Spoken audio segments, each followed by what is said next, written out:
So, the Me Too movement and sexual harassment complaints at offices across the United States peaked, as you might imagine, when Harvey Weinstein was first accused of sexual harassment. Now, the number of accusations have dropped to the lowest level since peaking during those accusations. So, are we going back to status quo, or are we treating women in our offices better?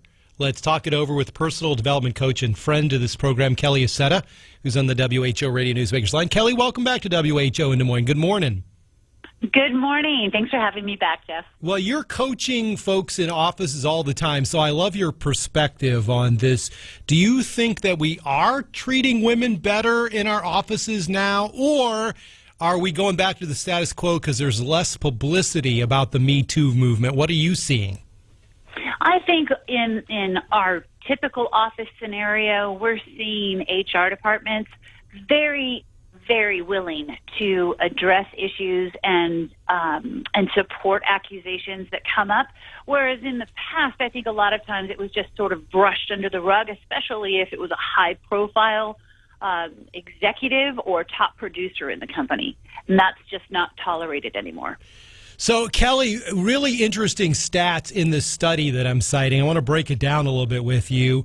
First of all, I sometimes get texts when you and I do this interview. Well, what about women? You're always talking about the guys. Well, 97% of the accused are male, 3% are female, and the average age of those accused is 52 years old, which I found fascinating because I think as you get younger and you're more exposed to the Me Too movement, there's going to be better conduct in offices across the United States. So these guys in their 50s, Kelly, is it simply because this is a new culture they're trying to get used to? What do you think? Well, I think that has something to do with it. But also, let's just look at it for what it is. A lot of men and women who climb that ladder and get to that high-level position, they can really lose sight of boundaries because they usually get their way with whatever they want to do. And that's the danger.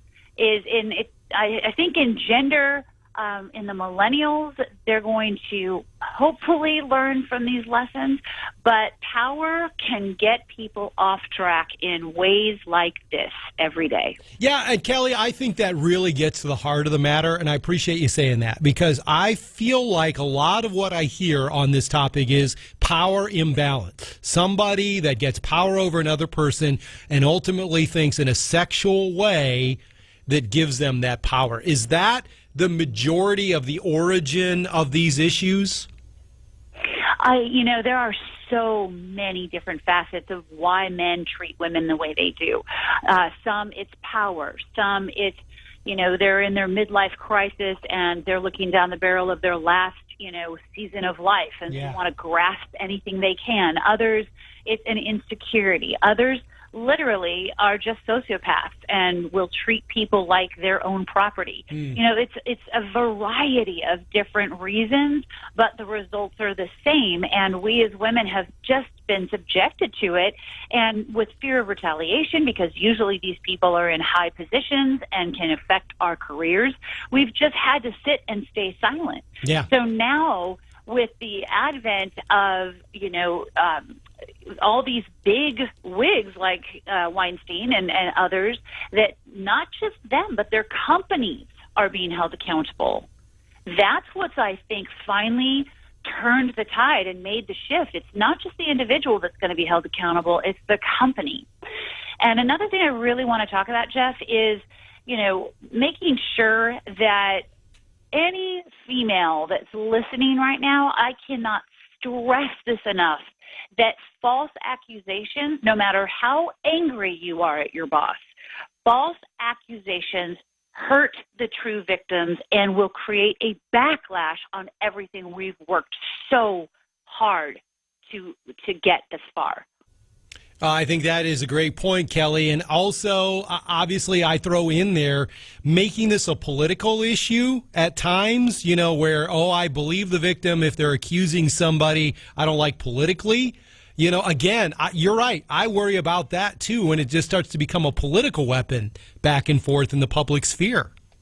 Absolutely. And, unfortunately, again, a victim can be victimized again. Yeah. Because someone's dug up something that they've held on for so long, and now they want to throw it out there at the right time for political gain, and now they're being victimized all over again. Yep. And I encourage you, women, don't ever let someone manipulate your pain or manipulate something that happened to you. If it's something that you need to address, then address it, and address it with the right people that can make a difference. Don't just be fed to the media as fodder because you want your 5 minutes of fame. You're going to sacrifice yourself on an altar that you don't want to. Finally, Kelly, in this study, here were the industries that draw the most accusations. Number 1, arts and entertainment. Number 2, politics and government. 3, business. 4, colleges and universities. 5, media and broadcasting. And then 6, religion. Anything on that list actually surprise you? No, not really. It did surprise me that business is still so high because they do tend to have, out of all of those, the most aggressive human resources departments that are looking out for the company's image and everything like that.